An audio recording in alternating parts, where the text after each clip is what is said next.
বন্ধুরা, ডিজে অরুণ, যাকে তোমরা নানান রকম রূপে দেখেছো, দেখো আমি কিন্তু ক্যামেরার সামনে গালাগালি দিই না বললেই চলে, কিন্তু ওর নতুন মুভির নাম নাকি শুয়োরের বাচ্চা।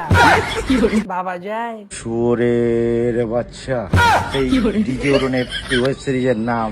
তোমরা কি কেউ জানো ওর এই যে ওয়েব সিরিজ নাকি বেরোচ্ছে শুয়োরের বাচ্চা, এই নামটা কোথা থেকে এলো? তাহলে শোনো, তো ডিজে অরুণের পুরনো যে একটা মুভি বেরিয়েছিল সেটা হচ্ছে বাদশা। সেই মুভিতে ডিজে অরুণ নানান রকমের আউটফিট পরতো, ছায়া, ব্লাউজ, বেড়া, নাইটি এই সমস্ত পরে ঘুরে বেড়াতো। তো সেই বাদশা মুভির পর থেকে সে কিন্তু প্রতিদিন সকালবেলা বেরিয়ে পড়তো, এমনকি সে বুকের দুই সাইডে কিছু একটা জিনিস রাখতো যাতে তারা চেনা না যায়। হঠাৎ একদিন বাড়ি আসার পথে রাত্রেবেলা ডিজে অরুণ একা একা আসছে, কালো অন্ধকার রাত, ওই দিক থেকে একটা ভ্যানওয়ালা ভ্যান নিয়ে আসছে। ডিজে অরুণ বলে উঠছে, এই দাঁড়াও, যাবো। ডিজে অরুণ ওই ভ্যানালার পাশের সিটটাতে বসে ভ্যানালার কোমরে হালকা হালকা সুড়সুড়ি দিচ্ছে, কিন্তু ভ্যানালার গায়ে কোনো রকম সুড়সুড়ি নেই। সেই সময় ডিজে অরুণের সায়ার দড়িটা হালকা টাইট হয়ে যাওয়ায় ডিজে অরুণ বলে উঠছে, এই দাঁড়াও ভ্যানালা, আমি তুমি সায়ার দড়িটা হালকা করি। তৎক্ষণাৎ ডিজে অরুণ ভ্যানালারে বলে ওঠে, ভ্যানালা তুমি একটুখানি আমার সায়ার দড়িটা হালকা করে দেবা। আর সেই সময় ডিজে অরুণ প্রায় তার বাড়ির কাছে অব্দি পৌঁছে গেছে। ভ্যানালা সুন্দর ভ্যান থেকে নেমে ডিজে অরুণের শাড়িটা ধরে তুলে হালকা করে সায়ার দড়িটা খুলতে যাবে, ডিজে অরুণ চেঁচানো শুরু করছে, এই আমারে ধরছে, আমারে ধরছে। সাথে সাথে ভ্যানালা, এই শুয়োরের বাচ্চা, আমি তোর দোকানে কাজ করি তোর বউয়ের সাথে। কারণ ওই ভ্যানালাটা অন্য কেউ নয়, ডিজে অরুণের দোকানে কাজ করে সেই ম্যানেজার হিসেবে পরিচিত সেই টেকো দাদুটা। গভীর অন্ধকারে ডিজে অরুণ টের পায়নি, আর তারপরেই শুয়োরের বাচ্চা আসছে ফার্স্ট কোন দিক দিয়ে? নায়িকার দিকে। বাবা, ওই যে পাশে যে ওইটা নাকি শুয়োরের বাচ্চার নায়িকা, আরে মানে শুয়োরের বাচ্চা মুভিটার নায়িকা আর কি।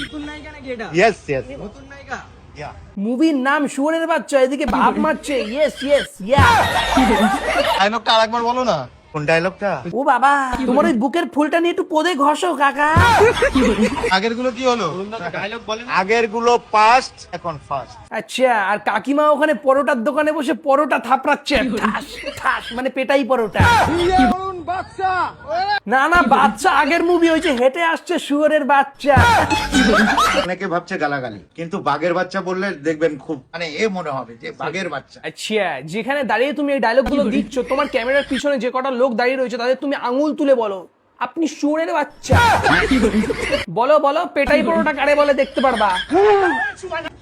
তোকে না কতবার বলেছি আমার কোনো ব্যক্তিকে ভয় দেখাবি না। ও বাবা, একটা মহিলা প্রাণীকে পাগলে তাড়া করেছে, ওই পাশ থেকে শুয়োরের বাচ্চা বাঁচাতে এসছে।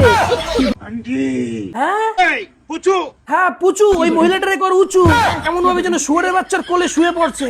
এই সিরিজের ট্রেলার নাকি আবার কোন একটা চায়না স্টুডিওতে লঞ্চ করা হয়েছে। তো কি মনে হচ্ছে বন্ধুরা, দেব আর শুভশ্রী যে দেশু মুভি বেরোচ্ছে, সেই মুভিটাকে কি এই শুয়োরের বাচ্চা টেক্কা দিতে পারবে? ভিডিওটা শুধুমাত্র মজার জন্য, কেউ কোনো রকম বাজে কমেন্ট করো না, বাই।